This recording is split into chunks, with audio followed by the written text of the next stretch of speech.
introduction, John Michael holds an MFA in Studio Arts from the University of Massachusetts Amherst. Is also an alumnus of Louisiana State University with a BFA in painting and drawing. He's primarily a painter, but has worked in drawing, collage, objects, performance, and printmaking. John Michael's work has been featured in numerous regional and national exhibitions, and he has mounted solo exhibitions in Louisiana, Oregon, Massachusetts, and New York.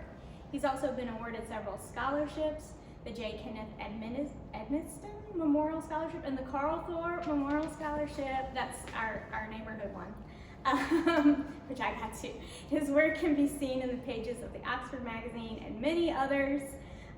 John Michael's work is focused on absurdity and the uncanny in an attempt to resolve the gap between the artificial, the real, juxtaposing imagery in various media.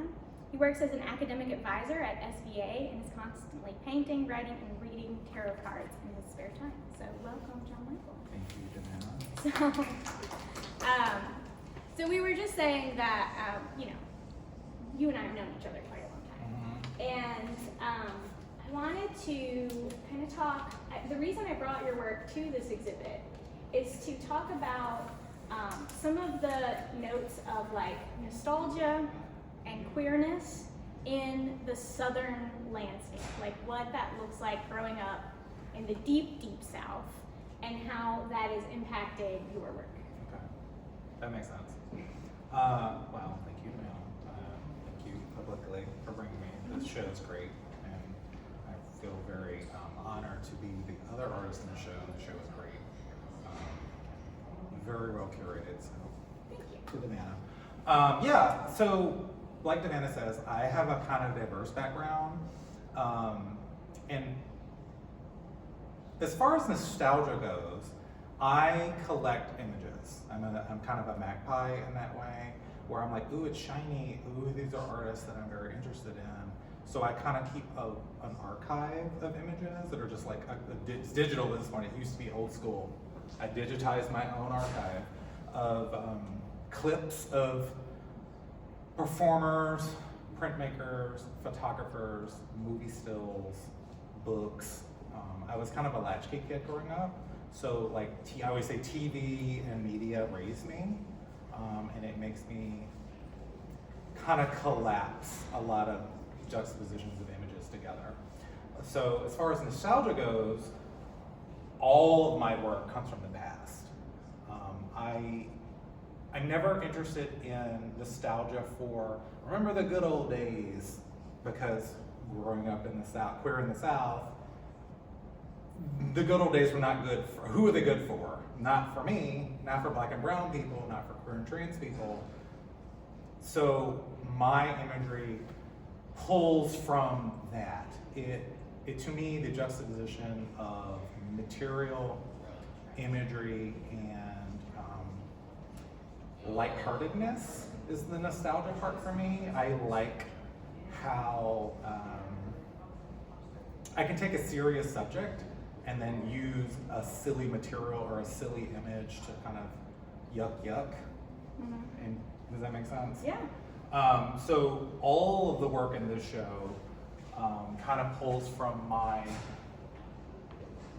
queer performing former drag queen in love of cartooning. I'm not a cartoonist, but I'm using materials like all the pieces that are on Mylar are all painted on old, like the material that old school animation sell, like when Disney makes Cinderella, it's the material that they would paint the cells on.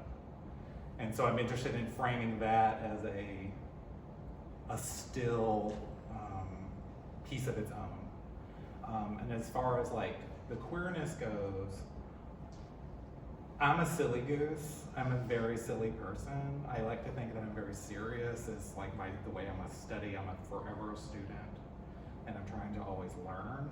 But I want to make like poop jokes in my work sometimes. Not quite in that mode. Does that make sense? Yeah. So and I think growing up where we grew up, we had to do a lot of make do. And how to like use the material, use any materials in unusual ways. So I like to kind of have that slapdash thrown together aesthetic of make do. which is why a lot of these are presented the way they are, and also that like kind of like garishness of them, the colors, and pulling from cartooning and things like that. Does that make sense? Yeah. So, you know, the opportunity here that I think a normal curator wouldn't know about you and wouldn't see the connection to, so maybe you can talk, I can ask you. Yes, absolutely. And you can talk about it. Ask an embarrassing question. No, it's not embarrassing. But, so kind of pulling back on that like make-do thread, but also that image archive. Do you remember, and I actually still have mine, we went out and bought in elementary school these binders. Our art teacher made us do this, where we collected magazine images in it. And secondly, that make-do attitude. The room, you weren't, in Louisiana, there isn't like an art course for everyone. You have to actually like take a written exam to get into art classes, which John Michael and I did. And the room in which like 13 people were in was un-air conditioned, number one. And number two, it was tiny. And there was no budget. It's like a closet, basically. Yeah, it was a closet. There's no budget, there's no anything, and yet we were making large-scale sculptures out of garbage. Out of garbage, Yep. and having a great time. Yes, and With- we were all weird. with and nothing. all different ages. It was like one-room schoolhouse almost. Yeah. Where we're all different ages working together. So, can you talk a little bit about like that make-do attitude and Yeah. like how that's affected you through your career, especially because we have students here who are about to like go out into the world and have nothing, have like trying to make art or make a life out of their bedroom closets. I found the transition into like real world very easy, and I think it was because I had this experience. Yes. For the purpose of our students, can you talk a little bit about like how to make do? Yeah, well, yes, all that. So that's the thing. It's like I learned how to like make a silk purse out of a sow's ear for a poetic way. So like literally taking garbage. Like I like the idea of taking low materials. Like I paint on cardboard sometimes, or it's not important for me to always use the best quality. I try to use the best I can afford paint.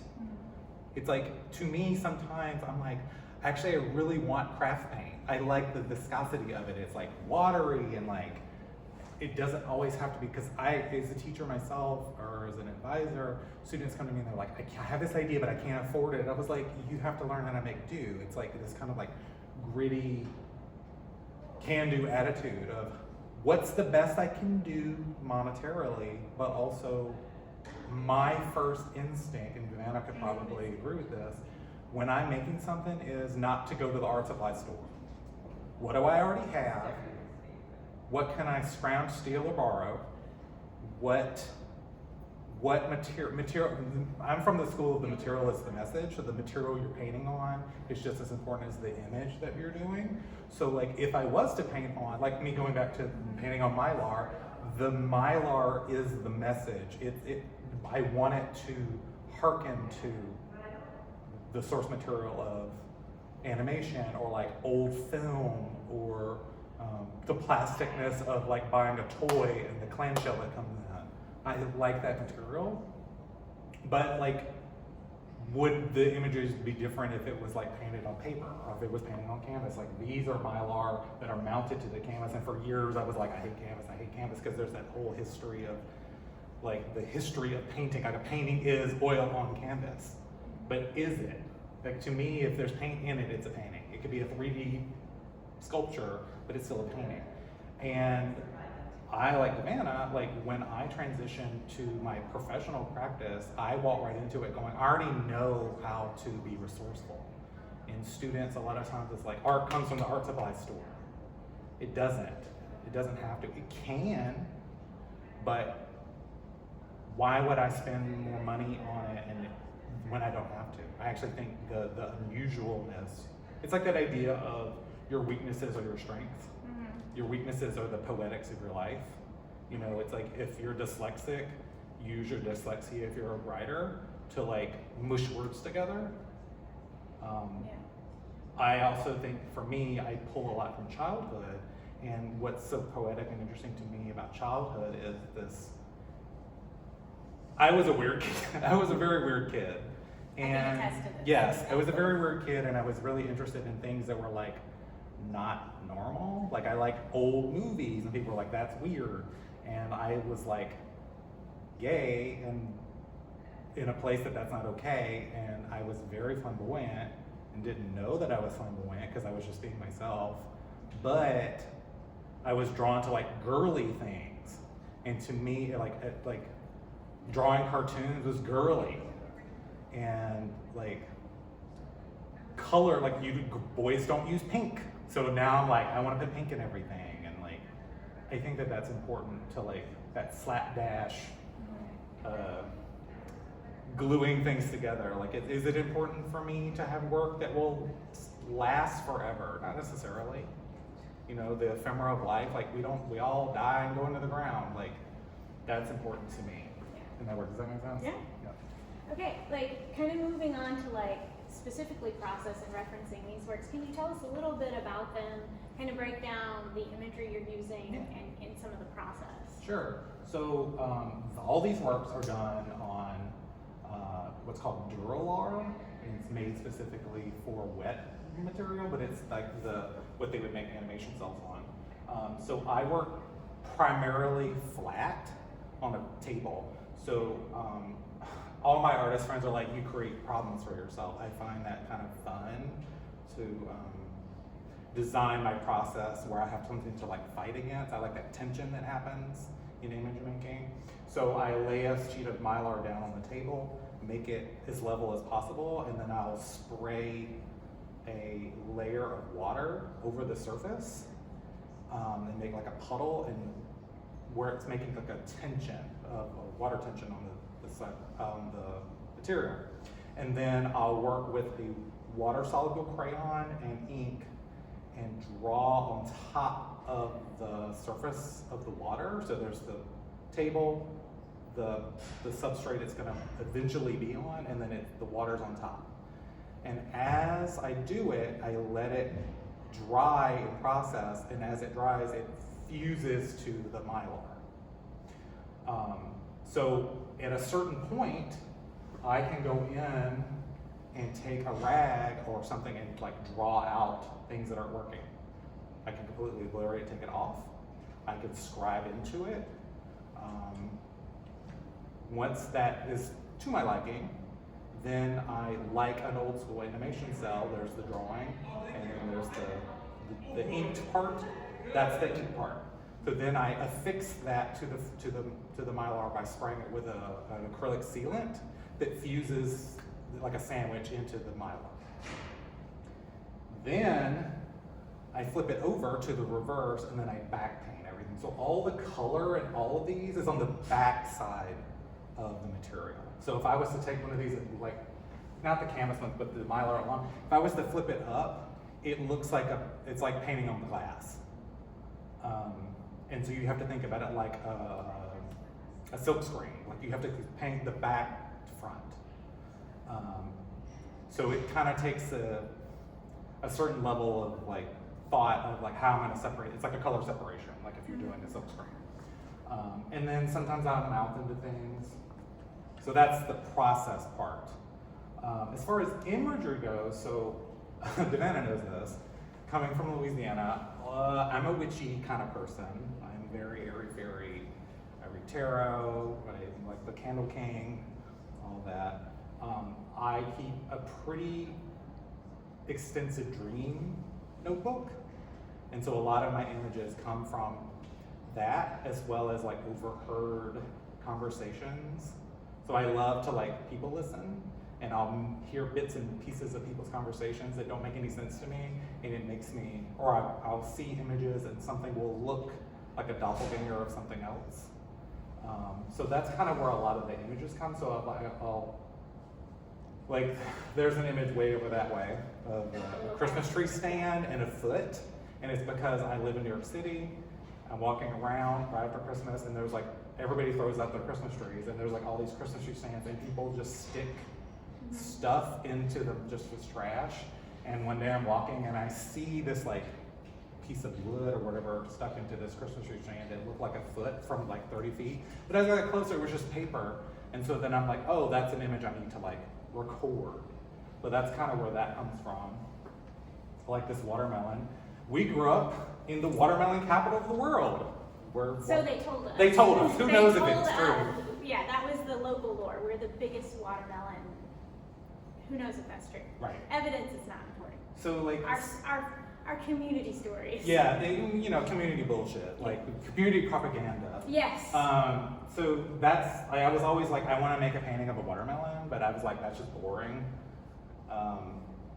But I also we live in a world where there's lots of surveillance, and I kind of had this like weird vision one day reading. I don't remember exactly what I was reading, where I'm like, what is it like a peephole like drilled into things? And I was interested in like that idea of like poking through. A lot of my work a lot of times talks about this like inside outside situation, and like I reference the painting by Caravaggio, The Vision of Christ, a lot, where it's like, I don't know if everybody's familiar with it, but it's like Thomas saying, I don't believe that Christ has risen, and he's doubting Thomas' story where he's saying, I don't believe this, and Christ is standing in front of him and says, if you don't believe this is me, here, touch my wound, where he's pierced inside, and he puts his finger in the wound.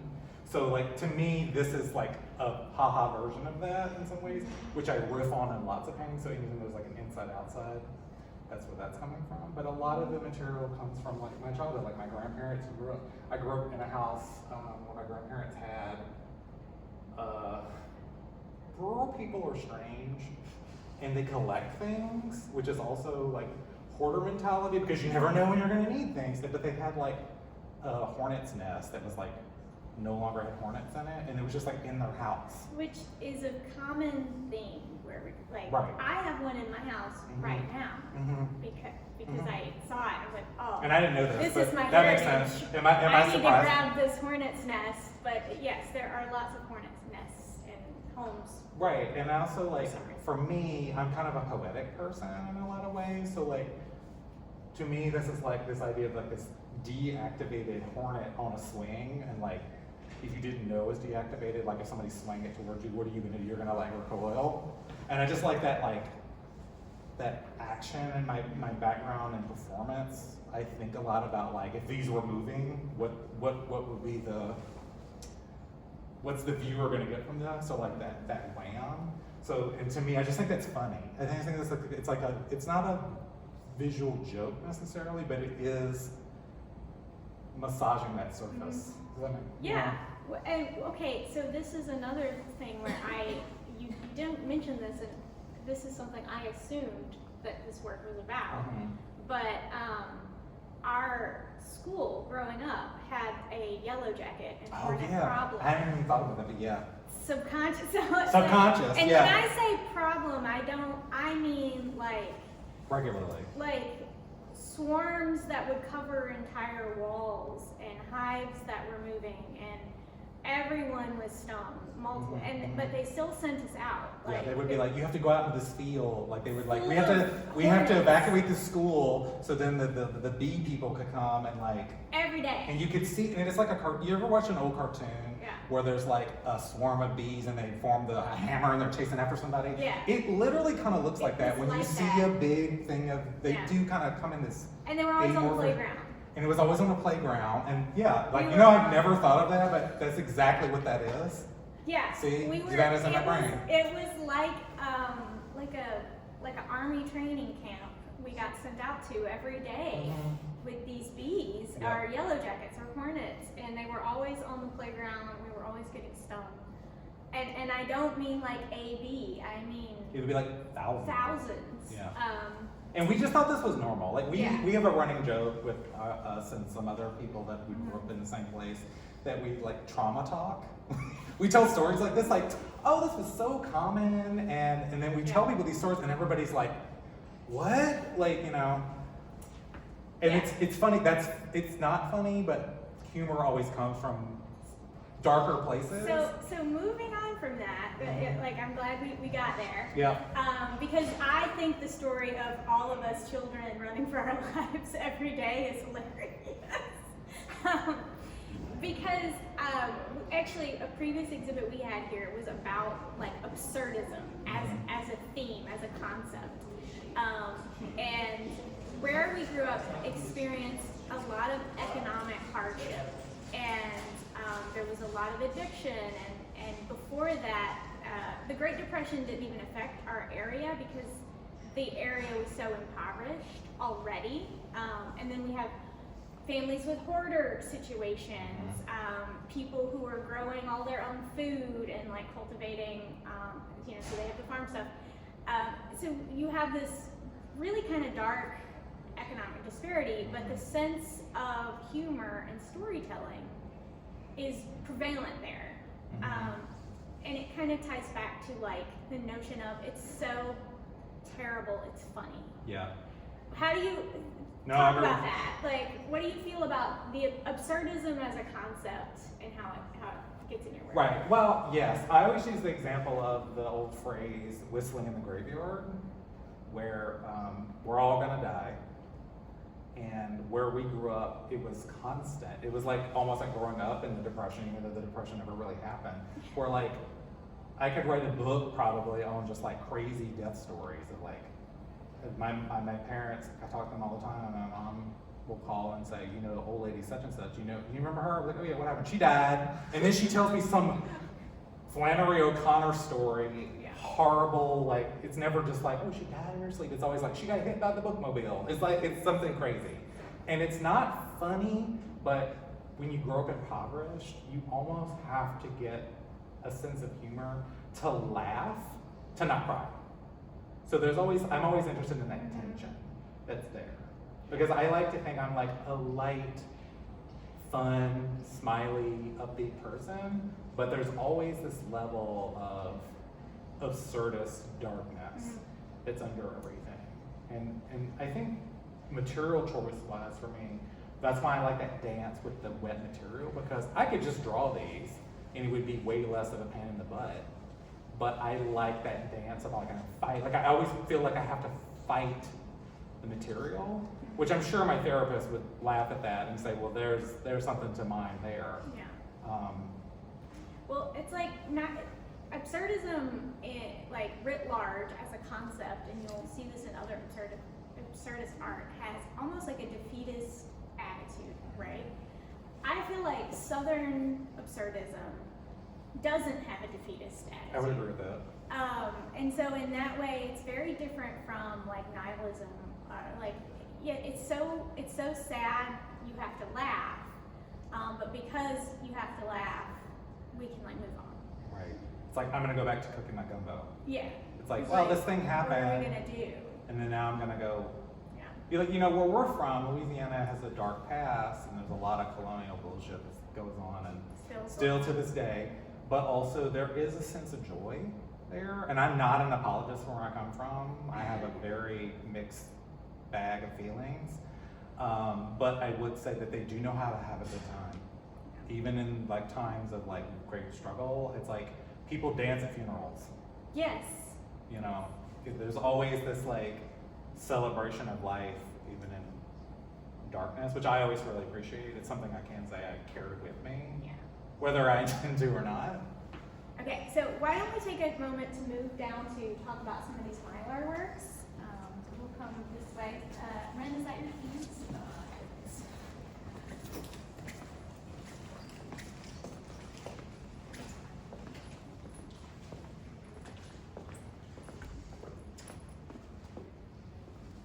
So these are the works. No, wait until she's okay. So these are some of the works that you were referencing about, working on the Mylar and letting the paint sort of settle on the surfaces. Can you tell us just a little bit about like some of the works here, and we can kind of go piece by piece if you want? Sure. I guess I'll start here with the Beagle cushion. So I'm also really influenced by like literature and growing up in the church. So I make a lot of references to, I've studied comparative religion as a witchy woo person, and in school, so I'm always kind of like nudge, wink, wink at things like that. So this is sort of my attempt to sort of talk about plagues in some ways. So it's a beetle, a scarab beetle that's, you know, common within Egyptian history that you would see all the time. There's lots of that. And I had this dream where I was carrying around a couch cushion from like a 1970s throw pillow that I was just like talking with like whoever, like I'm talking to Davana, and I just randomly have this couch cushion that's just an extension of my arm. And every time someone would say something to me, I would put it in front of my face to talk, almost like they couldn't hear me without it being there. So it's like the talking stick, like in school you go to summer camp, it's my turn to hold the talking stick. And in that story in my brain, I started to mix it with the story of Moses and the Exodus, and where Moses, in order to see God, had to put a shield over his face. So to me, this is like I put the cushion in front of my face, and the beetle is the Egyptian that we're trying to escape persecution. A lot of my work kind of touches on that kind of thing, if that makes sense. Also, I love to reference appendages, feet, hand, fingers. I'm not really sure where that comes from, if I'm being really honest. I'm still always thinking about that. So like the next one down is like finger poppets. I always loved toys that I couldn't play with as a kid, because that's girly, and finger poppets are one, or little like paper dolls and things like that. I wasn't really allowed to play with those kinds of things. So as an adult, I'm like, I can kind of make my own.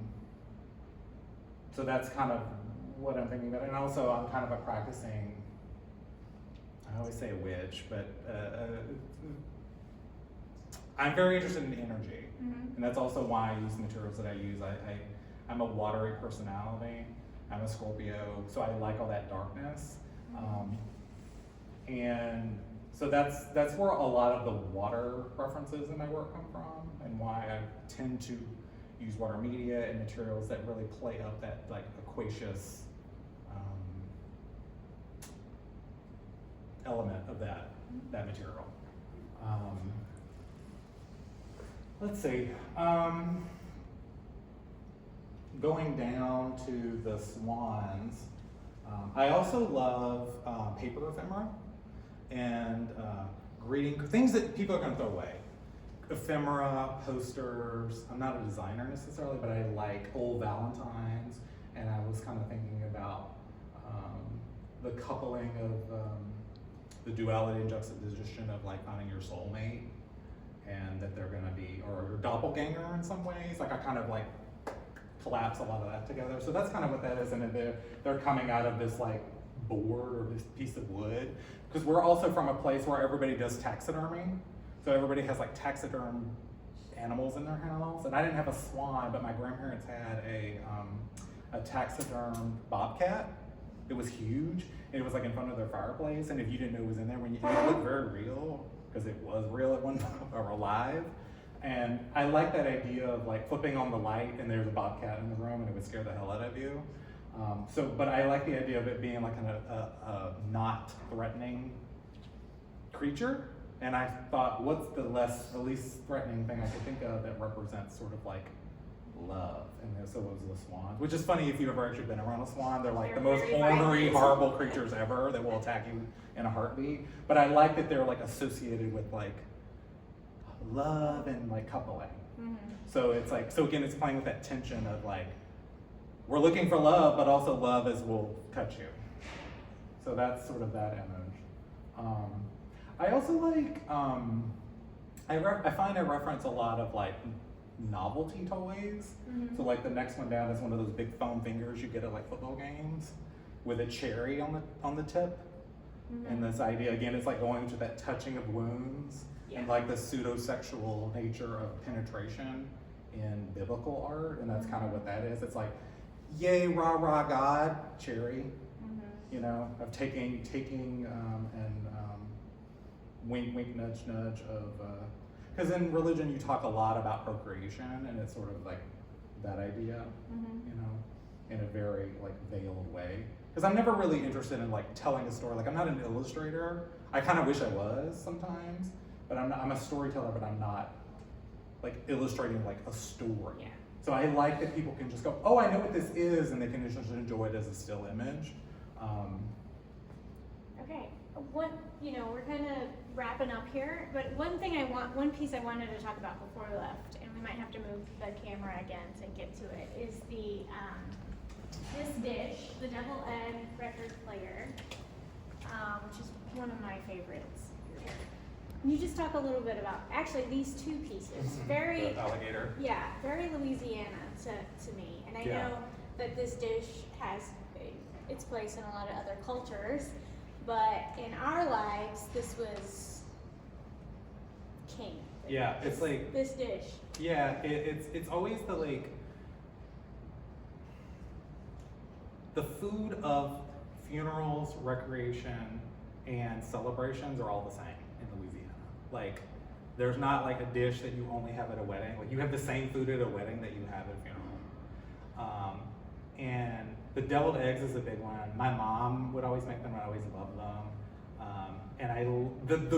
The word deviled egg to me, I love wordplay. So sometimes these are like visual wordplay, but I like this idea of like this, when you grow up in a pretty evangelical environment, words and actions and everything is very loaded. So everything you do, eat, stand, like, we would get fussed at for like standing wrong. And this dish kind of represents some of that to me, where it's like, when somebody dies, deviled eggs. When somebody gets married, deviled eggs. When someone's in the hospital or celebrating, you're gonna bring them, they're always there. It's like you're like, you would walk into a buffet and you're just like, I know they're gonna be there. Yeah. So that's why they're on a record player. To me, I'm always interested in like the cyclical nature of it's always gonna come back around. It's always, and it's like the notes and the music. To me, I kind of collapse visual language, hearing sounds. Like, I love sing-songy silly words and silly play. So to me, that's where that very simple record player deviled eggs come from. Yeah. And that you're just constantly hearing the same lecture over and over again. What always surprised me about the deviled eggs was the fact that they never, like, in our town we had a high school football team called the Demons, and they're still the Demons, but there was a lot of people who were very angry that they were called the Demons because that's demonic, and there was this big push to change that name. And there's multiple times in which there's been, I don't know, things that have like language like devil or demon or whatever. That's like innocuous. It's like the satanic panic of the 80s never left. It was satanic panic. And yet, the deviled eggs never got any shape. Never. No one ever like investigated or like thought about that word. And I always found that interesting. Well, it's also interesting to me because this idea is like in a lot of mythology, the egg is the origin of the world. Like everything is like the female body, it's bodily. It's like where we all, like, even though we as mammals don't come from eggs, but in a lot of religious mythologies, everybody comes from an egg. Even the earth was birthed from an egg. And I like this idea of that it's been subverted as a devil, it's the devil language, and it's been sliced in half where you see what's inside, and it's like all scooped out and mixed up with a bunch of other things, and that in a weird way kind of goes back to the make do, of like the mixing or like making a stew, and like the witchiness of making a stew. That's that old joke. It's like we're all witches because we all make soup.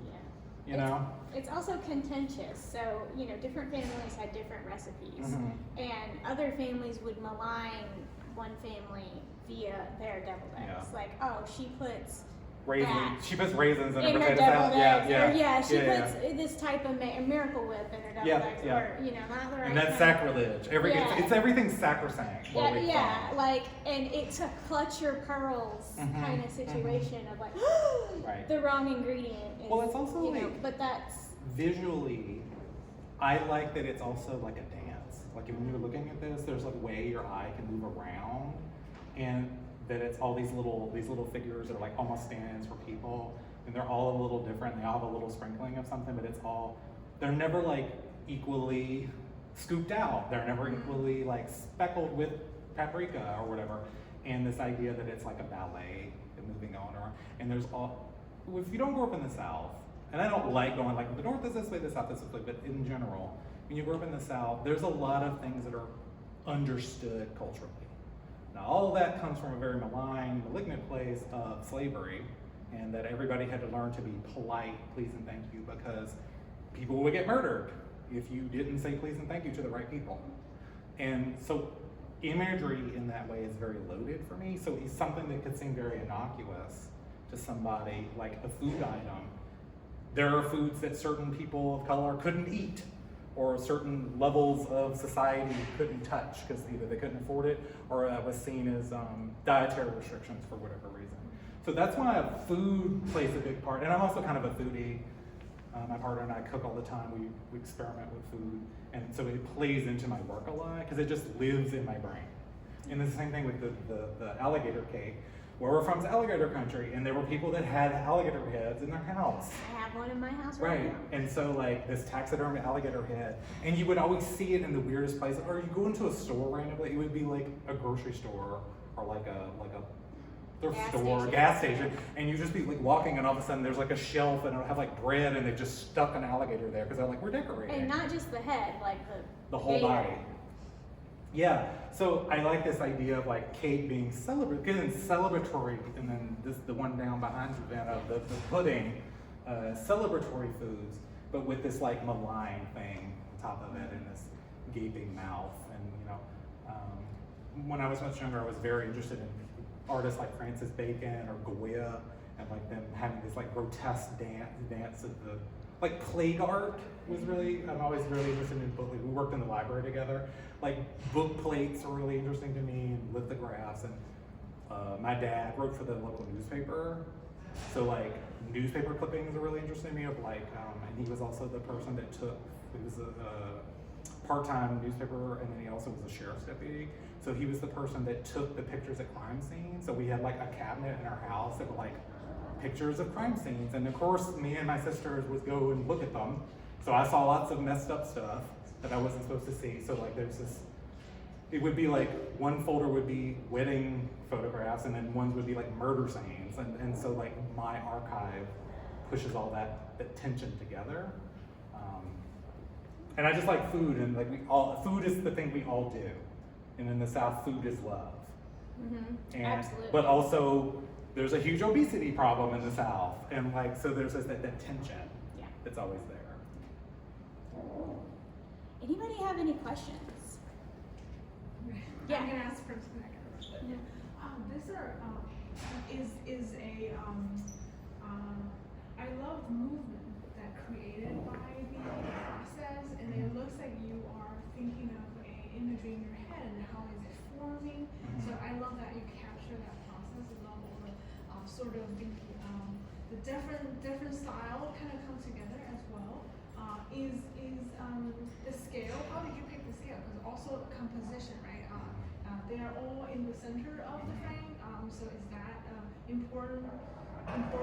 Mm-hmm. Well, scale-wise, I have done some of these very large before, but it's difficult because you have to work so flat, and it's almost like an action painting, because I'm interested in image, and so if I was doing these as an abstract, that's a little easier because you're kind of like Helen Frankenthaler, say, doing like a splash on the floor or a stain. That is doable, but the material will work against you. So I purposely like working almost to scale of like my visual peripherals.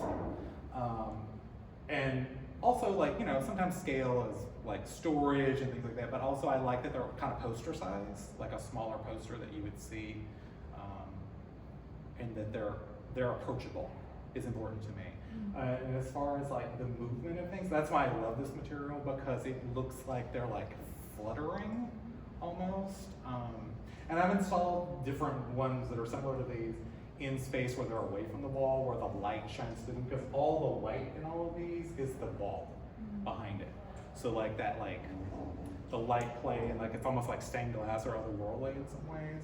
I like, and also with the images in the center, I'm really interested in like mandala paintings, and growing up in a newspaper family, like there's always like, things are just centered. you know, and like clip art, like old school. Back in my day, when I was young, you would go to the library before you could use Photoshop. There are clip art books, and you could just check them out, and things are just like placed in the middle, or like this idea of like just sticking these in the middle of a body of a text, or like book illustrations. So that's kind of where these come from. So again, I'm not an illustrator, but the work and the language kind of harkens to that. Does that answer your question? Anybody else? All right. Thank you, John Michael.